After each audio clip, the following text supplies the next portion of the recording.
Começa agora um programa que traz tudo sobre o livro mais lido em todos os tempos. Apresentamos O Som do Livro.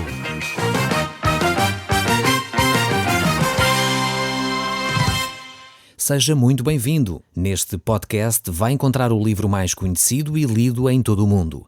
Vamos levá-lo numa viagem pela história da humanidade. Este é um audiolivro para si, para a sua família e sociedade em geral. Contextualização e comentários de Paulo Chaveiro. Neste capítulo aqui, Deus vai fazer um pacto com a nação de Israel. Um pacto relacionado com a vida do povo e com a entrada do povo na Terra Prometida. É uma parte deste livro onde Deus aqui vai prometer bênçãos ao seu povo, mas também se o povo obedecer à sua palavra, então viverá dentro dessas bênçãos, mas se o povo não obedecer à palavra de Deus, então receberá consequências disso. Será as maldições que o povo irá receber por desobediência à palavra de Deus.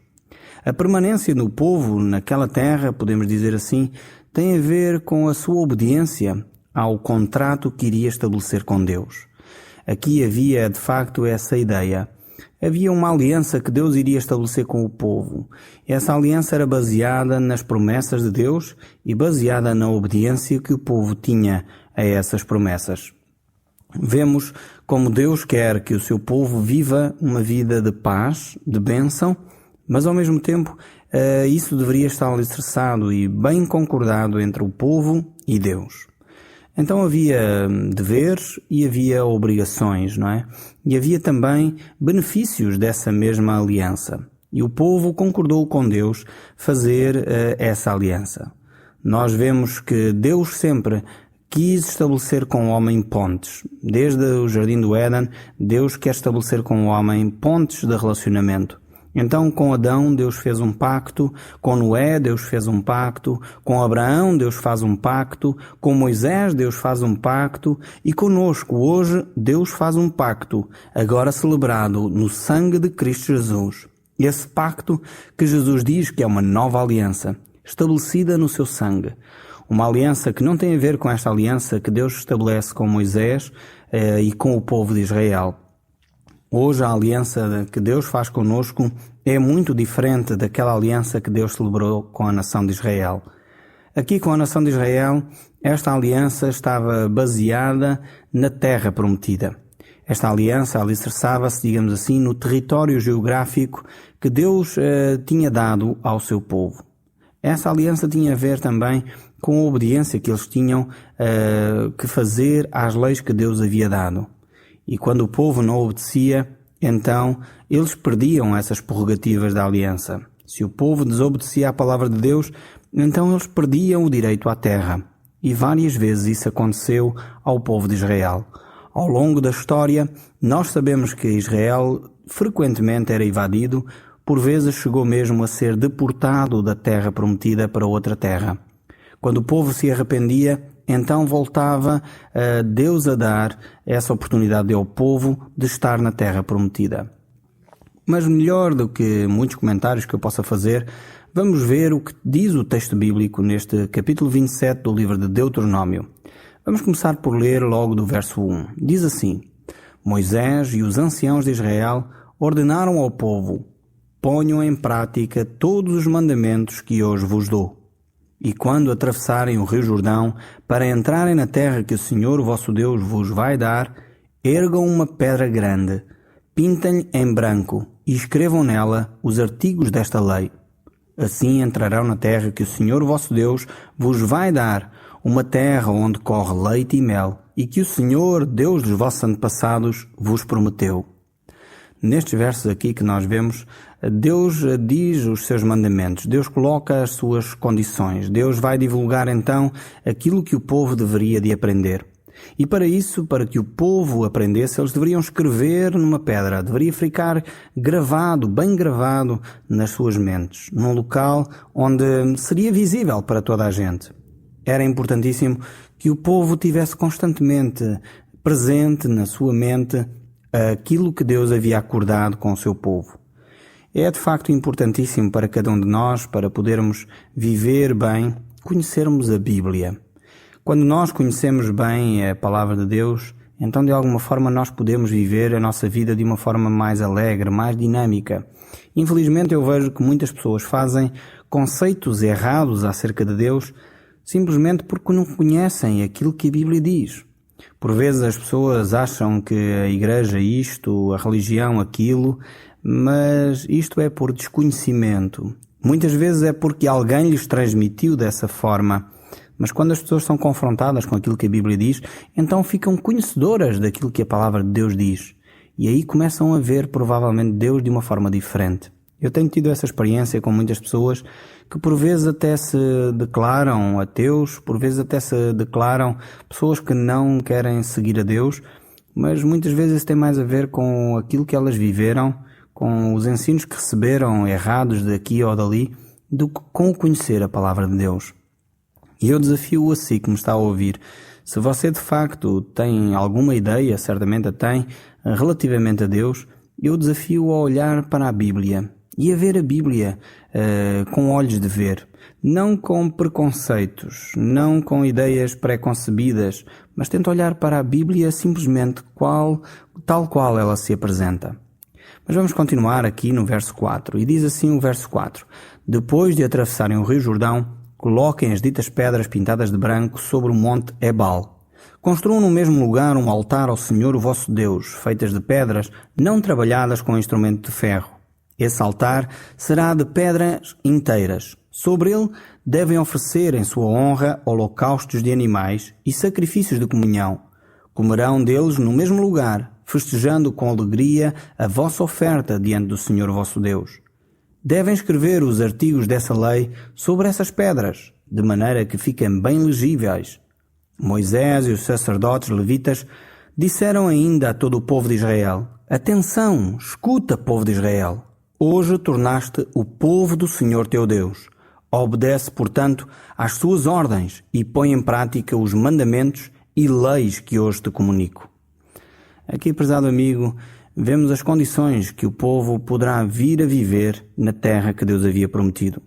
Deus quer abençoar o seu povo. Esta é a principal razão de Deus dar estas orientações. Deus quer, de facto, que o povo viva de uma forma pacífica. E nós, de alguma forma, recebemos esta mesma orientação de Deus. Deus quer que você e eu possamos viver em paz. Deus quer que você e eu possamos viver em harmonia. E por isso devemos dedicar-nos à adoração, a ouvir aquilo que a palavra de Deus nos diz. Mas agora chegamos a uma secção que talvez não é assim tão agradável. Deus vai declarar quais seriam as consequências da não obediência do povo. E isso nós encontramos registado aqui no verso 15. Diz assim: Maldito seja quem fizer um ídolo, de material fundido pelos artesãos para a adoração às escondidas, porque o Senhor tem horror a essas imagens. E todo o povo respondeu: Seja assim. E Deus diz: Maldito seja quem não tiver respeito a seu pai ou sua mãe. E todo o povo responderá: Assim seja. Maldito seja aquele que mudar os marcos entre a sua propriedade e a do vizinho. E todo o povo responderá: Assim seja. E saltando para o verso 26, porque este texto continua, diz: Maldito seja quem não respeitar os preceitos desta lei e não os puser em prática. E todo o povo responderá: Assim seja. Temos então aqui nestes textos a listagem daquilo que o povo deveria ter em atenção. O povo deveria cuidar para cumprir aquilo que se estava a comprometer. Havia uma declaração expressa por parte do povo a dizer: nós nos comprometemos a viver dessa forma. Mas nós vamos chegar agora ao capítulo 28 e vamos ler o que continua este texto a dizer. E o verso 1 diz: Mas se realmente obedecerdes às ordens do Senhor teu Deus, pondo em prática todos os mandamentos que hoje te comunico, então o Senhor teu Deus fará de ti um povo superior entre todos os povos do mundo. Escuta a voz do Senhor teu Deus, e todas estas bênçãos virão sobre ti em abundância. Notemos que o objetivo de Deus é de facto abençoar o seu povo. Deus tinha várias bênçãos prometidas para o seu povo, mas essas bênçãos eram condicionadas, podemos dizer assim. Haveria um grande se para eles receberem estas bênçãos. E esse se era se eles obedecessem e guardassem os mandamentos de Deus. É verdade que quando Deus nos dá orientações, as orientações que Deus nos traz são, na sua maioria, eu diria mesmo todas, para nosso benefício. Deus não tem prazer na nossa destruição. Deus não tem prazer na nossa tristeza. Não. Às vezes há pessoas que acham que Deus é assim um Deus cinzento, um Deus que tem prazer em maltratar os seus filhos. Mas esse não é o Deus da palavra de Deus, da Bíblia. Deus, de facto, não tem prazer nisso. Deus dá orientações, Deus dá regras, podemos dizer assim, porque de alguma forma é um pai amoroso que quer proteger os seus filhos das coisas más que acontecem. Mais uma vez, eu tenho dado várias vezes exemplo dos meus filhos, mas continuo a dar porque eu creio que é um excelente exemplo daquilo que Deus é para conosco. Se eu lá em casa coloco algumas regras, no sentido de dizer aos meus filhos, não andem, por exemplo, em cima das mesas, ou não coloquem os pés, ou não saltem em cima das cadeiras, certamente não é porque eu sou um mau pai, nem é tão pouco por causa das questões materiais. É porque eles em cima da mesa ou das cadeiras poderão cair e magoar-se seriamente. Se eu digo ao meu filho, olha, não ponhas os dedos na ficha, não é simplesmente para lhe estragar o prazer dele se alegrar colocando os dedos na ficha. Não, é porque ele está a colocar a sua vida em risco se ele colocar ali os dedos. Eu era um mau pai se não colocasse regras aos meus filhos, se não os ajudasse a perceber que a sua vida estava em perigo. Então é necessário, de facto, que nós coloquemos regras, é necessário que nós, na nossa relação familiar, coloquemos princípios para proteger os nossos filhos. E Deus aqui faz exatamente o mesmo. Deus diz, eu quero vos abençoar, eu quero vos dar coisas boas na relação que eu quero estabelecer convosco. Mas há orientações, eu quero vos proteger ao mesmo tempo de perigos. E por isso vocês devem honrar os vossos pais, por isso vocês devem praticar aquilo que eu vos estou a dizer, por isso vocês não devem ser corruptos uns para com os outros, por isso vocês não devem mudar os marcos que estão estabelecidos nos terrenos. Deus dá essas orientações para a convivência pacífica entre o povo. Não é que Deus quer estragar o prazer dos seus filhos, mas não, antes pelo contrário, Deus quer trazer prazer à vida dos seus filhos, mas para isso é necessário haver uma convivência pacífica e social de uma forma agradável. Mas vamos ver ainda as bênçãos que Deus tem para o seu povo. O verso 3 continua a dizer, bendito sejas nas cidades e bendito sejas no campo. Benditos sejam os teus filhos e o produto dos teus campos, e as crias dos teus animais, e os bezerros das tuas vacas e os cordeiros das tuas ovelhas. Bendito sejam os teus cestos e as tuas maceiras de farinha. Bendito sejas quando voltas para casa. Bendito sejas quando sais para a rua. Aqui temos estes textos muito interessantes. Deus tem este desejo de abençoar. É bendito, bem-aventurado, aquele que de facto teme ao Senhor. Então Deus diz, tu és bem-aventurado em casa, na rua, em qualquer lado, onde estás a trabalhar, quando estás a descansar. Eu quero abençoar o trabalho das tuas mãos, eu quero abençoar os teus bens, eu quero trazer bênção sobre a tua vida. Este é o desejo de Deus para si também. Deus quer de facto abençoar o seu caminhar, o seu levantar. É por isso que Jesus, no Evangelho de Mateus, no capítulo 6, no famoso Sermão do Monte, Jesus diz bem-aventurados, e Jesus vai tecer uma série de considerações sobre aqueles que são benditos, aqueles que são bem-aventurados. E ele diz bem-aventurados os humildes, bem-aventurados os mansos, bem-aventurados os pacificadores, bem-aventurados os puros. Deus quer de facto abençoar a sua vida. Mas para isso nós temos que ouvir aquilo que a palavra de Deus nos diz. Pois quando nós praticamos esta palavra, tanto mais ela traz bênção sobre a nossa vida. Quanto mais você ouve a palavra de Deus desse lado, quanto mais você lê a palavra de Deus e a põe em prática, não é só ouvir, é pôr em prática, mais você recebe bênção. Deus diz que aquele homem que ouve a palavra de Deus e a põe em prática é um homem sábio. Porque na hora da aflição, na hora da tempestade, e elas chegam, ele sabe como se conduzir, ele sabe o que deve fazer. Aquele que ama o mundo, aquele que tenta jogar na vida com preconceitos, com corrupção, com dissimulação, de facto ele se constitui inimigo de Deus. Ele fica em oposição aos princípios que Deus quer trazer para a sua vida.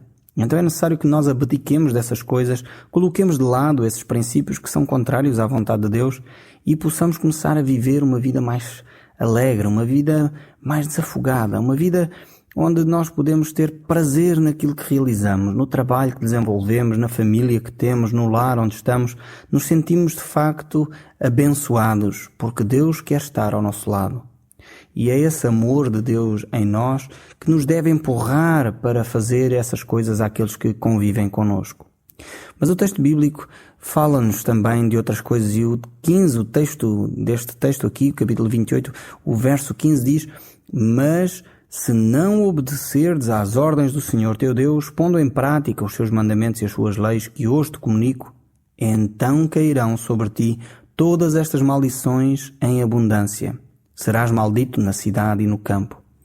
Vemos que esta ação de Deus é uma ação condicionada mais uma vez. Ela está condicionada à desobediência, neste caso, dos filhos de Deus à palavra de Deus. Ou seja, Deus não age de uma forma gratuita. Ou seja, Deus não vai simplesmente castigar, simplesmente por castigar, porque acordou mal disposto hoje e está irritado com qualquer coisa que aconteceu no cosmos e então descarrega sobre os seus filhos. Não. Deus é bem diferente de si e de mim. Por vezes acontece connosco, estamos cansados do trabalho, viemos em stress do trânsito e os nossos filhos, coitados, estão em casa e nós estamos irritados e eles fazem qualquer coisa e nós descarregamos sobre eles a nossa fúria, a nossa ira, talvez o nosso cansaço. Deus não faz isso consigo e comigo. Deus é um Deus que permite que nós vivamos a nossa vida de uma forma livre, mas também de uma forma coerente. Ele quer que nós possamos dizer ou seguimos ou não seguimos. E esse é o desafio de Deus para nós. Por outro lado, nós vivemos ainda hoje num tempo diferente daquele que Moisés vivia. Nós não temos este tipo de acordo que a nação de Israel estabeleceu com Deus. Nós vivemos no que chamamos o tempo da graça. Ou seja, nós vivemos num período onde Deus age em nosso favor, mesmo quando nós não merecemos.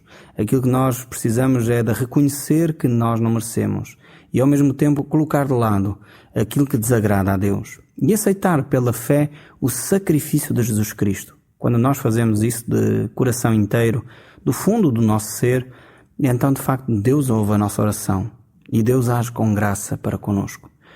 Mas voltando aqui ao nosso capítulo que estamos a estudar, este livro de Deuteronômio, vamos ver o verso 36. Diz assim: o Senhor fará com que te levem a ti, ao rei que elegeste para te governar, para uma nação estrangeira, que nem tu nem os teus antepassados conheceram. Lá irás adorar outros deuses de madeira e de pedra. E depois no verso 32 diz ainda: os teus filhos e tuas filhas serão entregues a outro povo. Tu hás de ver tudo isso um dia e mais outro, até que os teus olhos se cansem, mas não lhes conseguirás dar ajuda. Deus aqui vai esclarecer claramente ao povo de Israel aquilo que vai acontecer caso eles sejam desobedientes à lei. Deus vai mostrar muito antes até do povo de Israel estabelecer o seu próprio rei, o que iria acontecer caso eles desobedeçam. Se eles desobedecer, serão deportados, levados para uma outra terra. E irão aí, nessa terra longínqua, aprender que deveriam de adorar só a Deus. Não deveriam, de facto, adorar a outro Deus qualquer. Nós sabemos que todo o ser humano tem uma memória relativamente curta. As promessas que fazem muitas vezes se esquecem. E Deus sabe muito bem que o coração do homem é um coração enganoso. No entanto, devemos ser coerentes, ser homens e mulheres de palavra, que assumam esse compromisso, e se dissermos a Deus que o queremos seguir, então que o sigamos. Sejamos de facto coerentes com essa declaração que fizemos. Se dissermos a Deus que o queremos adorar, então façamo-lo com palavras, mas façamo-lo também com atitudes, mudando comportamentos. Talvez alguns dizem: eu quero adorar a Deus, eu quero seguir a Deus, mas não quero fazer aquilo que Ele me ensina. Então Deus ensina-nos a viver em comunhão, Deus ensina-nos a amar o próximo, Deus ensina-nos que devemos estar uns com os outros a orar, e nós não queremos fazer isso. Então, de facto, temos que repensar se queremos ou não seguir a Cristo, se queremos ou não seguir a Deus. Mas o texto bíblico continua, e eu vou ler o verso 47. Por não teres servido ao Senhor teu Deus com alegria e entusiasmo, quando tinhas tudo em abundância, terás que servir os teus inimigos, que o Senhor mandará contra ti, e terás de passar fome, sede, falta de roupa e de tudo o que é indispensável. O Senhor há de sujeitar-te à mais dura escravidão, até ficares desfeito. Do país mais distante do mundo, o Senhor mandará vir contra ti um povo do qual nem tu percebes a língua, que cairá sobre ti rápido como uma águia. É um povo cruel, que não respeita os velhos, nem tem piedade dos novos. Vemos que Deus está a alertar o povo de Israel, pois Deus conhecia muito bem aquilo que iria acontecer. Deus sabe o fim antes que o princípio comece. E porque Deus tem todo esse conhecimento, Ele já estava a alertar o povo de Israel para eles não serem desobedientes. O verso 52 continua: cercará todas as tuas cidades até caírem os muros altos e fortificados, nos quais punhas toda a tua confiança. Irá cercar todas as cidades da terra que o Senhor teu Deus te deu. Terás de comer os teus próprios filhos e filhas que o Senhor teu Deus te deu. Tão grande será a tua angústia e o aperto em que ficarás com o cerco dos teus inimigos. Deus conhecia exatamente o fim antes do início, e Deus está a alertar o seu povo. Não é que Deus queira que isto aconteça ao seu povo. Deus, no entanto, está a alertar para as consequências deles desobedecerem às orientações que Deus havia dado. E o verso 65 nos diz: mas quando viveres com esses povos, não terás sossego, nem os teus pés terão descanso. O Senhor fará com que o teu coração esteja sempre ansioso, os teus olhos cansados, a tua alma cheia de tristeza. Sentirás a vida sempre presa por um fio, vivendo na angústia dia e noite, sem querer acreditar que ainda estás vivo. É triste quando os filhos de Deus chegam a este ponto. Mas infelizmente, pelas opções que as pessoas vão tomando, em vez de agarrarem as promessas de bênção que Deus tinha promessas incríveis para esta nação. As pessoas optam por se afastar de Deus, e a consequência disso é vidas vazias e frustradas, angústia atrás da angústia. E quantos talvez que me estão a ouvir vivem dessa forma? Talvez está na altura de você se voltar para Deus, pedir perdão, entregar a sua vida nas mãos de Deus. E Deus vai transformar essa tristeza em dança. Deus vai transformar essa tristeza em alegria. No próximo programa, nós continuaremos a ver qual é a vontade de Deus para a nossa vida. O Som do Livro, uma produção da Rádio Transmundial de Portugal.